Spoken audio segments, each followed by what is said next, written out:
Bonjour bien-aimés, bonjour peuple de Dieu. Bonjour les serviteurs et les vaillants servants de l'Éternel. Aujourd'hui, nous allons parler du travail. Oui, parce que le monde nous fait comprendre que le 1er mai est la fête du travail. Et bien aimés, nous devons savoir ce que c'est que le travail. Le travail selon Dieu. Qu'est-ce que c'est que le travail selon Dieu? Bien aimés, c'est de ça qu'il s'agit. Nous allons parler du travail selon Dieu. Et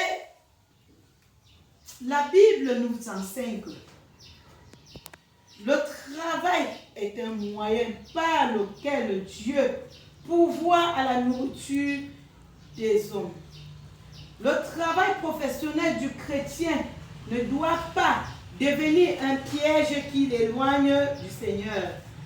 En effectuant son travail, le croyant fidèle sert le Seigneur et cherche à lui plaire. Oui, bien-aimés, nous comprenons que si Dieu nous a créés, c'est parce que nous devons le servir. Nous devons travailler selon sa volonté et non selon la nôtre. Oui, bien-aimés. Et nous allons enchérir par des passages, par des versets bibliques. Nous sommes dans Colossiens 3, verset 17, qui nous dit « Tout ce que vous faites, en parole ou en action, faites-le au nom du Seigneur Jésus, en remerciant par lui Dieu le Père. » Amen, bien-aimés. Tout ce que nous devons faire sur cette terre, nous devons faire selon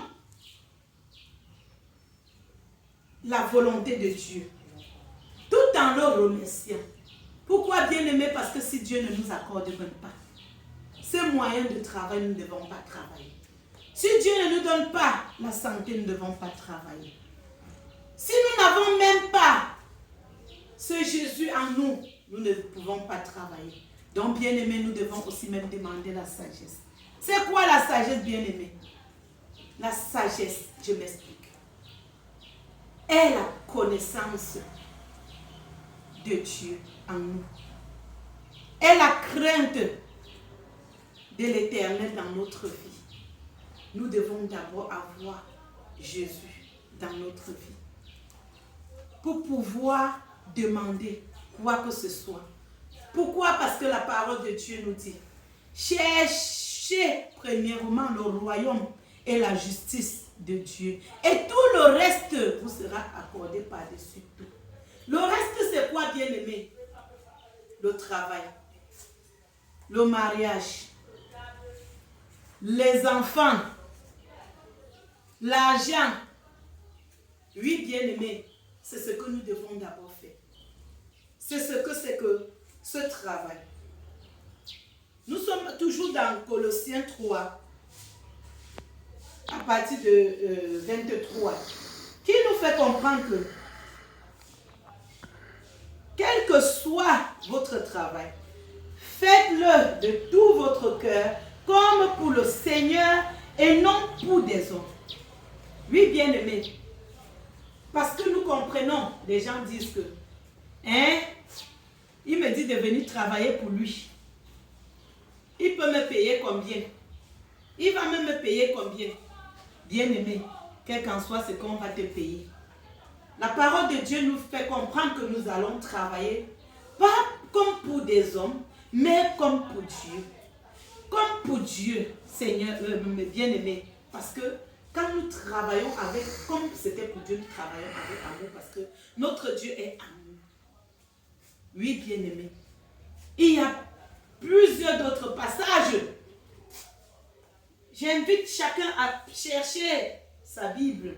Il y a 1 Corinthiens 10, 31, qui nous parle toujours de travail selon Dieu. Il y a 2 Thessaloniciens 3, versets 7, 9 et 10, qui nous parle toujours du travail. Il y a Proverbe 14, 23, qui nous parle de travail. Il y a Proverbe 20, 4 à 13 qui nous parle du travail. Il y a Acte 20, 35 qui nous parle du travail. Et dans Acte 20, nous comprenons en profondeur comment les apôtres travaillaient et se conduisaient. Oui, bien-aimés, pourquoi on ne nous trompe pas? Pourquoi on ne nous dise pas de fausses doctrines selon le travail? Nous devons méditer la parole de Dieu, nous devons consulter les Écritures pour avoir la vérité. Bien-aimés, il y a Ecclésiaste 9, 10. Nous pouvons aller dans Ecclésiaste pour ce temps. Nous pouvons regarder dans Ecclésiaste 9. Verset 10, bien-aimé, qui nous dit, utilise ta force à réaliser tout ce qui se présente à toi. En effet, on ne peut pas agir ni juger